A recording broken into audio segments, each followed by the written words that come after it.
Well, I'm very happy to be here, first of all. I've had a wonderful week being in Spain. Well, I have practiced medicine for many years in California with many Spanish-speaking patients. And one of the biggest problems we have in America is an obesity epidemic. And what I found over the years is very difficult to get people to change by scolding them or lecturing them and saying, oh, you must change your habits, you must change your diet, you must exercise more. It doesn't work. They don't change. So in 2011, the New York Times published an article about Kristen Neff's research. And her research showed that when you treat people with kindness and compassion and encouragement, that they are much more likely to make changes.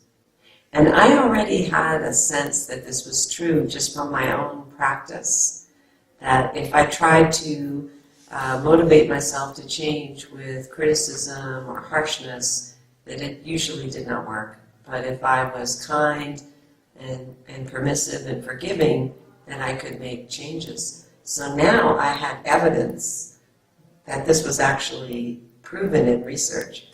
So I immediately got her book, and I read her book, and I started implementing the self-compassion practices in my life.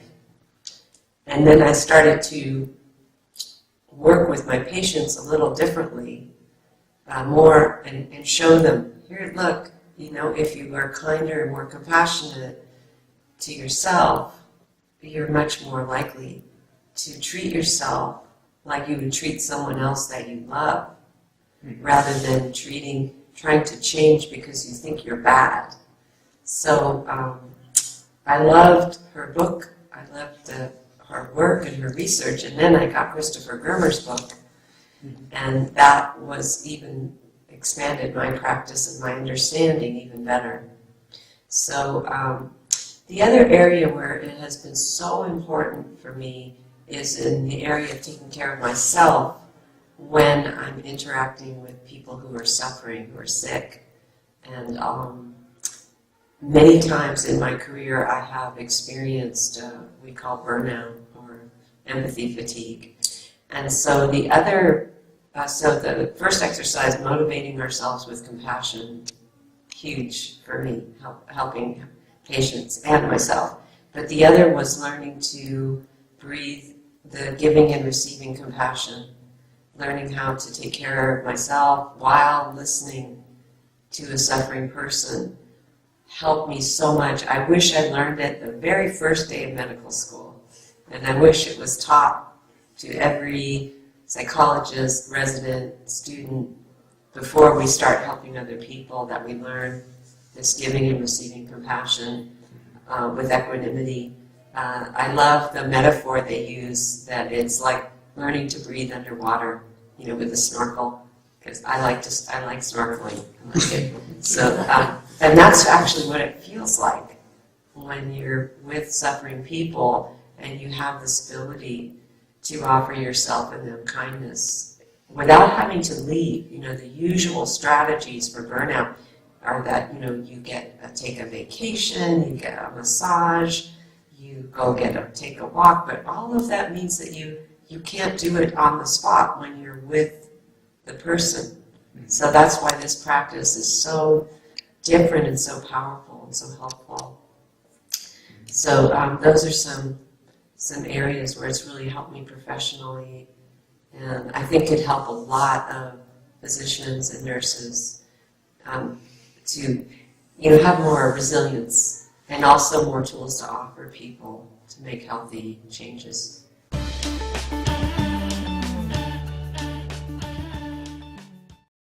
That's a very big question, but I think first of all, showing them that you care, that you're not going to criticize them, or, you know, they always come in, they feel so guilty, you know, oh, Beth, I failed my diet again, I didn't lose weight, or my diabetes is not better. and you just say, it's okay, you know, I still care about you, let's work together. You know, what would you do if this, how would you treat your child? You know, how would you treat someone you love? And that's one of the first exercises in mindful self-compassion is how would you treat a friend? How do you treat yourself? And so little by little, poco a poco, you know, we start to just offer acceptance, non-judgment, and then the person feels safe and they start to open up, and then hopefully you can offer them, you know, soothing touch, self-compassion break, and learning that they are worthy of love and compassion. But it, you know, it takes time. But the main thing is helping people understand that when you yell at yourself, when you criticize yourself, that your physiology actually goes into stress mode. And none of us can function well when we have stress physiology operating. So people don't realize this. You know, this research is very helpful that shows that when we're self-critical, that our body actually responds like we're being threatened, and that you can't make good choices when you're in that physiologic state. So to calm yourself, to be kind to yourself, then it's easier to start to see, oh, I have other choices, because your nervous system, your brain is actually functioning in a more open way.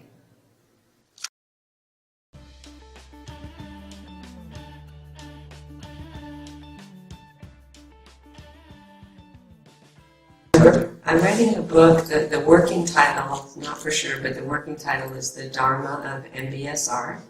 I'm a certified MBSR teacher on the faculty at UMass Center for Mindfulness. And I started to offer a workshop about the Buddhist foundations of MBSR because as mindfulness has become more popular, people are coming to it that don't know that it even has Buddhist foundations, that these teachings are very ancient and that they've been used for thousands of years. This isn't a new fad, a new thing. And so when I started to teach this workshop, people were very interested in finding out what the underpinnings were, that it was created by someone who practiced Buddhist practices and went on retreats and knew a lot about the classical teachings. So then a publisher contacted me and said, would you write a book about your work, what you teach in your workshop? So what I do is I take the reader through the journey of an 8-week MBSR class, and each week I talk about what some of the core Buddhist teachings that are implicit, not explicitly stated, but implicit in the class, the MBSR class. So, for example, in the first week, first chapter of the book, we talk about what a first week MBSR class looks like, who might attend, what their problems are, and then we talk about what is the Buddhist teaching in this class. The first noble truth, for example, the truth that suffering is part of life. And so that's basically the structure and the way the book will flow, is taking the reader through an MBSR class, and each week showing one of the foundational practices of mindfulness. For example, mindfulness of the body, mindfulness of thoughts and emotions that the Buddha taught, and very similar in different language that we use in the MBSR classroom. So my hope is that for people who are interested, not everybody is interested in this, and you don't need to be interested in it, but there are some people who would like to know, how do these two things, how does the modern mindfulness and the ancient mindfulness, how do they inform each other? How is it expressed in a modern way?